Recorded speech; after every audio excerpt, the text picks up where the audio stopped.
I've got to do this up and down and not the sideways thing because I just gotta. So I ran my errand and I picked up a nice cold one. Not gonna say what it is, but it's a pop. To quench my thirst. And it's something I stopped drinking. I can't remember what year. But I did stop drinking it because I was told it's what caused the tumor on my left kidney. I don't think so. Which that's been removed. Anyway, all's good. We're just having a little bit of pop. No drinking, no cussing. All's good. And I just ran my first errand for today and everything went fairly well. I met a very nice woman as I was going in to the little store I was in. And she just started talking away with me. And no problems. Inside the store, people did step away from me. The cashier in the store was wonderful to me.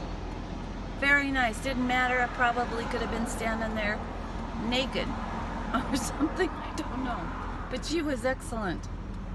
And that was a good experience. So let's talk about good experiences.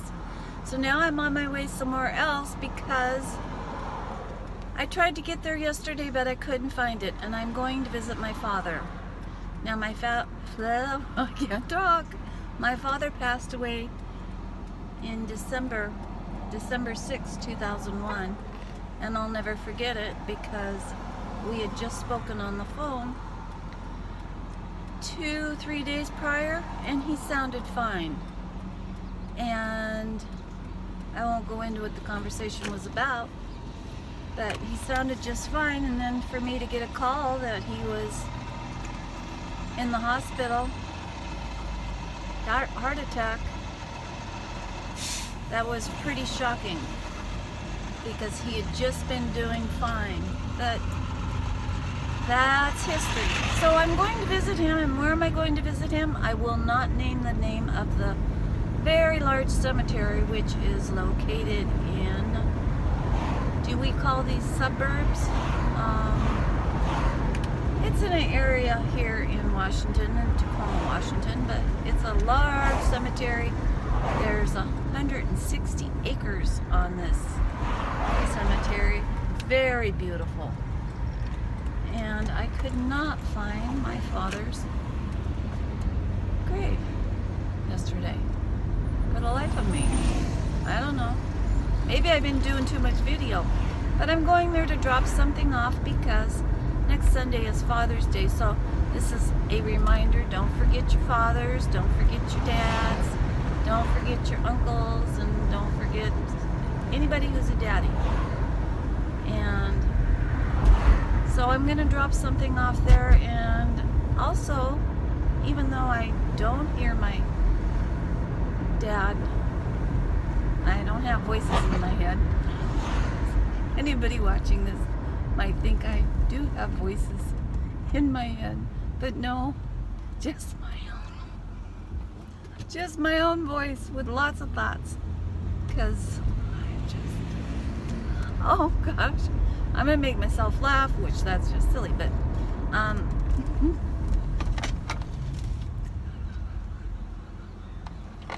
so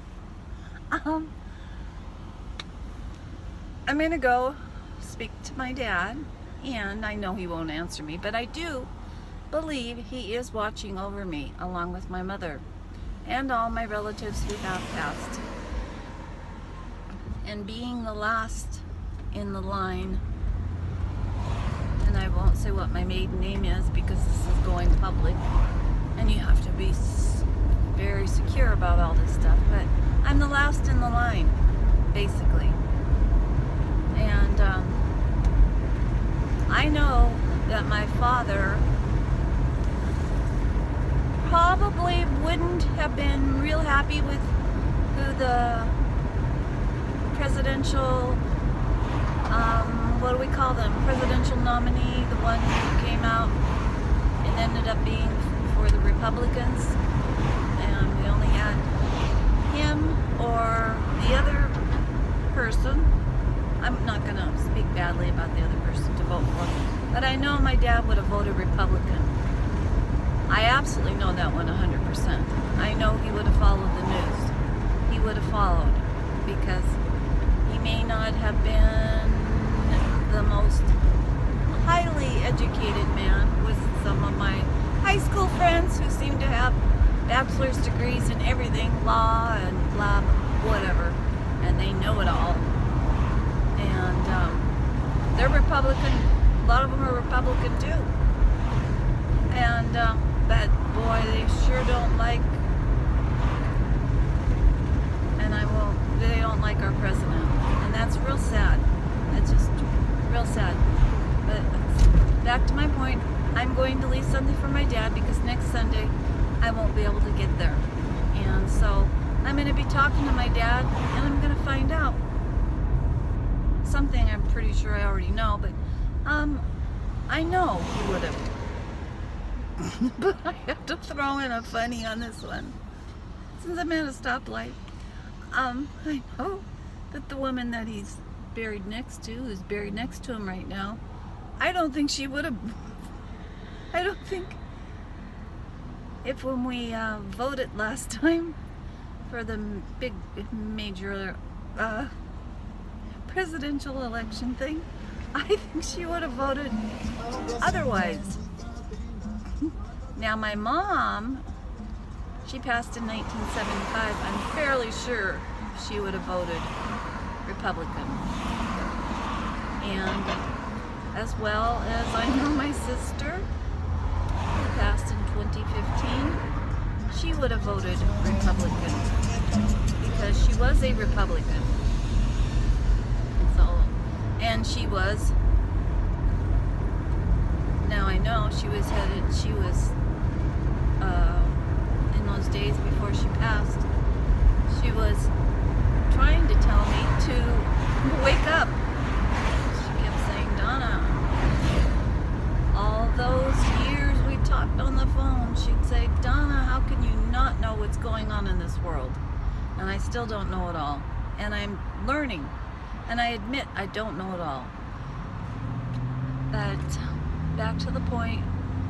So I'm gonna leave something for my dad, and then what?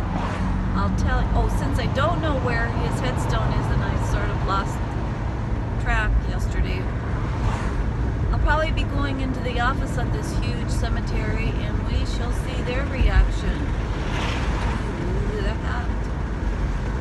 And now I need to merge into a lane or something. And it's a beautiful day here in the state of Washington, and according to the temperature thing in my car, it says it's 77 degrees outside, which that's pretty cool. I'm warm. It's cold inside our house at home, but that's way back there because we have some air conditioning going, and it's cold. It's very cold, and we got lots of trees. And what else can I tell you that you probably don't want to hear? I don't know. But the reactions to date from any videos I put up talking about the hat, the cat in the hat. Oh, I love those Dr. Seuss stories. I don't think I still have all the books, but I've got How the Grinch Stole Christmas, and I won't get rid of that, because here's a story coming at you. I still remember my little girl was not walking yet, so it was probably her first Christmas, and I have a niece who gave me that book, How the Grinch Stole Christmas. Now, she wasn't married at the time, and she didn't have kids, and she didn't realize it was a long book. And after I opened it and all that, she says, you need to sit there and you need to read it to them. Well, them being my son, who was 2 years old at the time, and of course he wanted it read, and so I had to sit there and read the whole book. Now, why aren't I up there where she lives, up north? And I think I already missed my big opportunity with that one. Why aren't I up? Why didn't I get up north and pull some of those on her, when her kids were younger, and they would be like, "Oh yes, Mom, read us the whole book." I should have taken her 200-page books. So I'm getting close to where I'm going, and now you guys can see more of my picnic shirt. It's a little big, but it's okay. It fit me not too long back, because we won't go into that. Well, we will. I sort of put on some weight, didn't know what was going on, and it's just been happening. And now, for, I don't know, 4 or 5 months, even though I'm eating, the weight's coming off. And we'll talk about that in another segment of this, because that's got to do with doctors and our health care. And if you don't stand up and fight, and I'm not saying get out there and fight with your hands and fists or kick or anything, I'm meaning you've got to be the squeaky wheel, and you got to keep squeaking.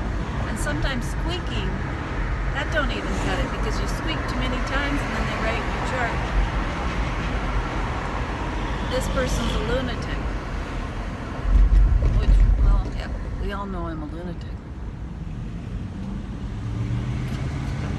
But and when you get older, like there my sister was in 2015, and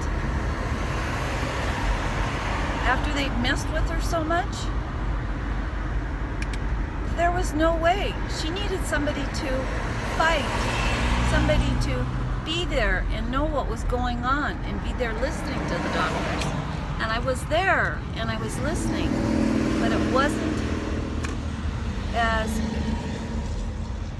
just wasn't working out, because I didn't have any say over what was going on.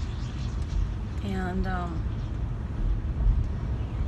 she didn't know when she went into the hospital that January for the surgery that and 5.5 months later she was going to be dying. She had no clue. She had things set up to a degree, but the things she had set up were like take care of her dog, get the mail, all that good stuff, and but nothing set up as far as if this should happen, this is what I want done with my house, this is what I done with the banking. And I just passed a sign that says Valley Chapel. She didn't have anything. She had some extra reserve money I didn't know about, and it wasn't until and it wasn't a lot, just some cash in the house that she built. She had some money, and as time went on, she'd say, "Now I put this here, make sure when you're out at my house, would you please get it? And then I want you to give it to," and I won't say his name, it's her son, "or I want you to go do this with it, or buy me this, or get me this." And yeah, that could start making me cry, because I'm thinking. So anyhow, I'm gonna get off here now, because I'm at this big cemetery and I have it written down on the piece of paper where the lot and all that good stuff is. And maybe I won't have to go into the office. I'd go stand out in the sun and get some sun, because I haven't been out in the sun point blank since 2012. Yeah, 2012, because I had skin cancer, and I took all these things off my face. Didn't do any reconstructive surgery to make me beautiful or anything, but I've stayed out of the sun, And I still don't understand, because this is the way doctors are. As I continue to get more skin coloring, dark spots, and I've got them on different parts of my body, if I don't go and have them removed, is it going to make me drop dead? You know, I don't know. They just won't sit and give you the full answer. There's so many different types of cancer.